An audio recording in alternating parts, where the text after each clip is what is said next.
Selain Inter Milan dan AC Milan, Juventus juga memiliki rivalitas yang sengit dengan Fiorentina. Rivalitas di antara keduanya bahkan bisa dibilang sangat panas. Permusuhan Juventus dan Fiorentina sejatinya terjadi di tahun 1982.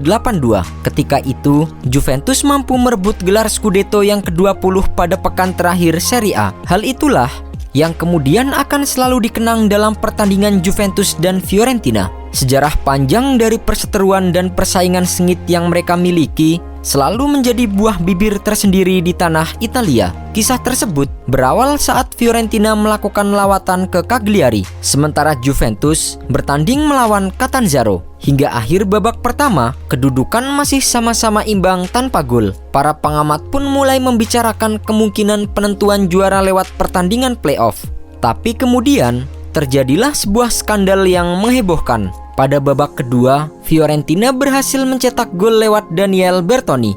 Akan tetapi, entah mengapa wasit menganulir gol tersebut. Di saat bersamaan, di pertandingan lainnya Juventus malah dihadiahi penalti pada menit ke-75. Berkat dianulirnya gol tersebut, kesempatan Fiorentina untuk mengunci gelar Scudetto pun harus sirna. Sebab pada pertandingan yang berakhir 0-0 tersebut tidak memberikan mereka jaminan untuk meraih gelar Scudetto ketiga. Di lain tempat, Juventus meraih kemenangan 1-0 melalui gol penalti Liam Brady. Gol tersebut menjadi satu-satunya gol yang memastikan Juventus meraih gelar Scudetto ke-20 dan sekaligus menambah jumlah bintang di dada mereka menjadi 2. Keputusan wasit tersebut akan selalu membekas di hati para pendukung La Viola sampai kapanpun dan akan selalu abadi. Sejak saat itu juga, mereka selalu meneriakkan kata-kata Meglio Secondi Celadri yang jika diartikan lebih baik menjadi peringkat kedua daripada menjadi pencuri. Selama berminggu-minggu, para pendukung Fiorentina pun turun ke jalanan untuk memprotes kepemimpinan wasit. Akan tetapi, FIGC selaku PSSI-nya Italia tidak bergeming dan tetap mengesahkan gelar Juventus. Sejak itulah berkembang teori konspirasi dan politik uang Juventus dalam pencaturan Serie A. Makanya ketika kasus serupa dialami Inter pada musim 1997-1998, pengurus Fiorentina yang paling vokal mensinyalir adanya konspirasi tersebut. Luka Fiorentina terhadap Juventus memang sangatlah dalam. Setelah Juventus mencuri Scudetto 1982 dari genggaman Fiorentina, pada musim 1989-1990 Juventus kembali berulah. Kebencian Fiorentina kepada Juventus pun masih terus berlanjut. Bersama Carlos Dunga dan Roberto Baggio, Fiorentina melaju ke final Piala UEFA. Menariknya, lawan yang harus mereka hadapi di partai puncak adalah Juventus. Pada pertandingan pertama di Turin, Fiorentina menyerah dengan skor 1-3. Tapi, mereka tetap optimis bisa merebut gelar juara dengan kemenangan di kandang sendiri. Namun, nasib kembali tidak berpihak kepada Fiorentina. Gara-gara pendukungnya dianggap bikin onar di Turin, FIGC melarang Fiorentina menggelar partai kedua di Stadion Artemio Franchi. Sialnya, kota netral yang terpilih adalah Avellino. Kota kecil ini memang tidak memiliki kesebelasan besar. Akan tetapi, pendukung Fiorentina tetap tak senang. Pasalnya, warga Avellino memiliki tradisi mendukung Juventus.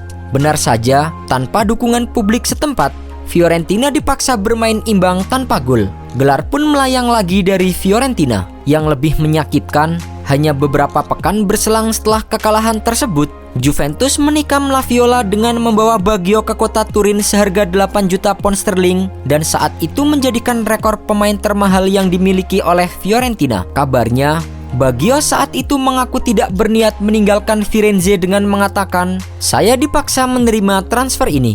Akibat pernyataan Baggio tersebut, seisi kota Firenze pun meradang. Pendukung yang marah bahkan melampiaskannya lewat aksi-aksi kekerasan di jalanan kota. Bendera-bendera Juventus dibakar dan sekitar 50 orang terluka. Juventus dituduh tak hanya mencuri Scudetto dan Piala UEFA, tapi juga mencuri bintang kesayangan mereka Roberto Baggio. Indikasi ketidaksenangan Baggio pun terlihat di awal musim bersama dengan Juventus. Ketika pertama kalinya ia kembali ke Firenze dengan seragam Juventus, pada pertandingan pertamanya melawan Fiorentina, Baggio menolak menjadi eksekutor penalti. De Agostini yang kemudian menjadi eksekutor pun akhirnya gagal mengeksekusi dengan baik. Akibat menolak mengeksekusi penalti, Baggio ditarik keluar. Seusai pertandingan, Baggio tertangkap basah mencium sial Fiorentina yang dilempar oleh salah satu supporter. Jauh di dalam hati, saya akan selalu ungu. Baggio bukan menjadi satu-satunya polemik transfer yang membuat pendukung Fiorentina meradang. Setelah itu, ada Giovanni Trapattoni yang kembali menjadi polemik di kubu pendukung Fiorentina. Kepindahan Trapattoni ke Fiorentina mendapatkan kecaman di kota Firenze. Mereka semua menganggap Trapattoni ikut terlibat sebagai pelaku pencuri Scudetto Fiorentina pada tahun 1982. Sebab saat itu Trapattoni menjabat sebagai pelatih Juventus. Namun, Trapattoni menegaskan dirinya sudah terbebas dari pengaruh Juventus dan akan membuktikan diri kepada Fiorentina. Saya kira keterlibatan saya dengan Juventus tidak akan mempengaruhi ikatan saya dengan Fiorentina. Selain melatih Juventus, saya juga pernah menangani Inter Milan, Cagliari, dan Bayern Munchen. Setelah melatih 3 klub itu, saya merasa telah bersih lingkungan, bersih dari pengaruh Juventus. Ia juga mengungkapkan jika menantunya tinggal di Firenze dan merupakan pendukung berat Fiorentina. Jadi seharusnya ia sudah ada darah Fiorentina di keluarganya. Selain pernyataan tersebut, Trapattoni juga menyimpan dendam terhadap Juventus. Ia beranggapan jika Juventus tidak menghargainya yang telah memberikan kejayaan untuk mereka. Selain Giovanni Trapattoni, mantan Juventus yang menyeberang ke Firenze adalah Moreno Torricelli dan Angelo Di Livio. Kedua pemain ini tidak bisa seenaknya menginjakkan kaki mereka di rumput suci Stadion Artemio Franchi sebelum mengucap sumpah di depan tifosi. Torricelli tiba di Firenze pada musim 1998-1999 setelah 6 musim membela Juventus. Selama membela Juve, ia dijuluki monster lantaran kepiawaiannya menjagal para penyerang lawan.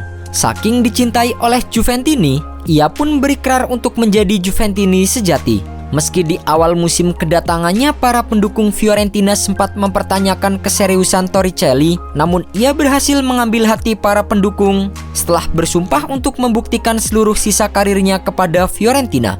Sama seperti Torricelli, Di Livio pun harus bersumpah di depan pendukung Fiorentina akibat penampilan buruk di 3 bulan pertamanya di Fiorentina. Parahnya, ia bahkan dianggap sebagai mata-mata Juventus.